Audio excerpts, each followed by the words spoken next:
ইরানের মাটিতে হামলা করে যেন নিজের পায়ে নিজেই কুড়াল মারল যুক্তরাষ্ট্র।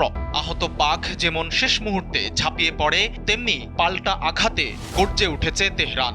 হামলার জবাবে মধ্যপ্রাচ্যে থাকা মার্কিন ঘাঁটিগুলোকে টার্গেট করেছে ইরান। ইতোমধ্যেই ড্রোন ও ক্ষেপণাস্ত্র ছুড়ে সৌদি, কাতার সহ মধ্যপ্রাচ্যের 5 দেশে থাকা মার্কিন ঘাঁটিতে ভয়াবহ হামলা চালানো হয়েছে। 28 ফেব্রুয়ারি ভোরে ইসরায়েল ও যুক্তরাষ্ট্রের বিমান বাহিনী একযোগে ইরানে ক্ষেপণাস্ত্র হামলা চালায়। এরপরই পুরো দস্তুর খেপেছে ইরান।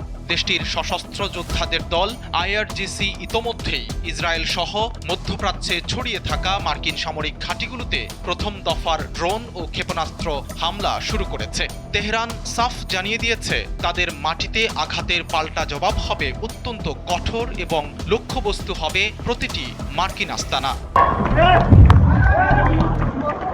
ফরাসি সংবাদ সংস্থা ও ইরানের নিজস্ব গণমাধ্যম বলছে, মধ্যপ্রাচ্যের অন্যতম বৃহৎ মার্কিন ঘাঁটি কাতারের আল উদেইদ, কুয়েতের আল সালেম, সংযুক্ত আরব আমিরাতের আল ধাফরা এবং বাহরাইনে অবস্থিত মার্কিন পঞ্চম নৌবহরকে লক্ষ্য করে ইরান বৃষ্টির মতো মিসাইল ছুড়েছে।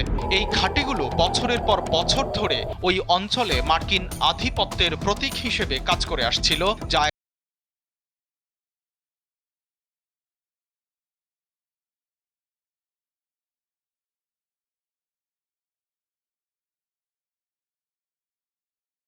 নিখুঁত ব্যালিস্টিক ক্ষেপণাস্ত্রগুলো যদি সরাসরি ব্যারাক বা আবাসে আঘাত হানে, তবে দ্বিতীয় বিশ্বযুদ্ধের পর মার্কিন সামরিক ইতিহাসে এটিই হতে পারে সবচেয়ে বড় সৈন্য ক্ষয়ের ঘটনা। বিশেষ করে কাতার ও কুয়েতের মতো ছোট দেশগুলোতে থাকা মার্কিন জনশক্তি এখন আক্ষরিক অর্থেই ডেথ ট্র্যাপ বা মৃত্যু ফাঁদে পরিণত হয়েছে।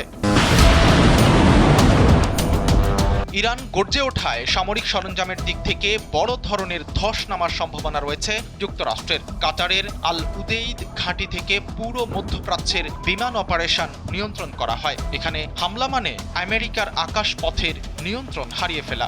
একইভাবে বাহরাইনের নৌ ঘাঁটি ক্ষতিগ্রস্ত হলে পারস্য উপসাগরে মার্কিন যুদ্ধ জাহাজগুলোর নিরাপত্তা পুরোপুরি ভেঙে পড়বে।